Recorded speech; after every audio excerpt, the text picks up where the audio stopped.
Hi, I'm Dave from the PortaParsonage, and I'm out in our garage today as I plan toward renovations of the 74 Amerigo Truck Camper that we have down on the property. The plan is in the springtime to begin to kind of rework some of the inside stuff. It needs work with the LP system, it needs work with the water system, it needs work with the electrical system. Everything needs to be redone, and I've got just a few things here that I want to show you today that I'm going to be using for that project. And then I've got some photographs that I'm going to walk you through that show the mess, the disconnected pieces, all of the parts that are in the camper that need to be put back together so that we can power up and furnish water and have the camper ready for overnighting in. We'll see you soon.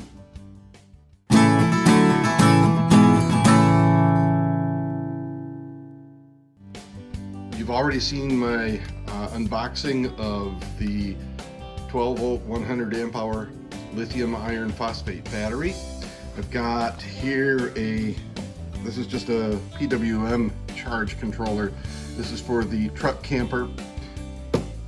And then along with that, I've got a gland to go on the roof of the truck camper to bring in the solar wires. I've got the solar wires right there and some connectors. And here I've got mounting brackets for the solar panel. I'd show you the solar panel. It's a 180 watt solar panel, but it is behind this here, and just not simple to get out until in the spring when we unfold this trailer and get it moved out of the way. So these are my items for the truck camper here. Once again, the battery, the charge controller, the solar wire gland, the wires and mounts for the panel. And we'll take a look at the inside project and the reason for the battery. I was questioned about having that battery, having a lithium iron phosphate battery. And it's just going to prove to be really helpful with the truck camper remodel. When I bought the truck camper, I received some items along with it, some puck lights. Here's a single one.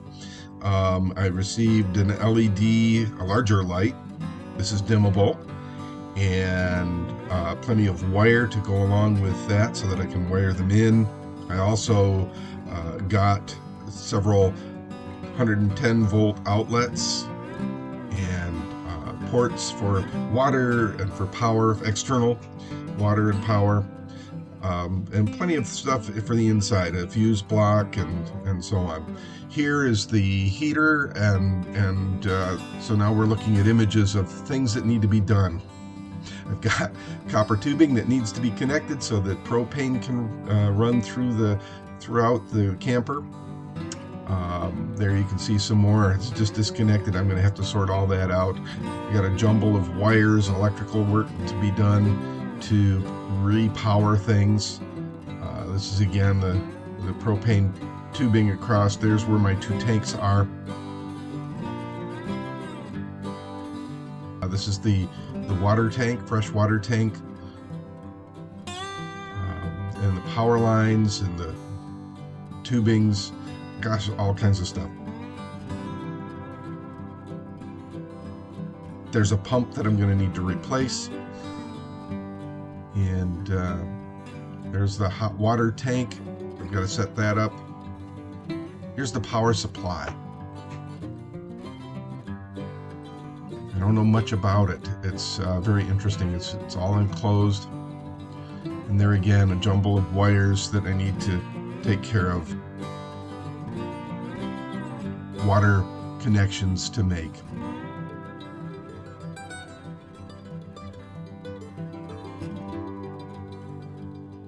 So, as you can see, there's lots to do in this. Thanks for joining me today. I invite you to just give me a thumbs up if you found this video helpful.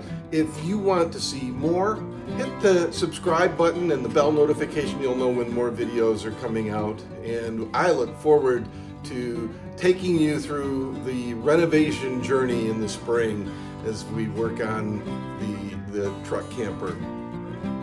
We'll see you soon.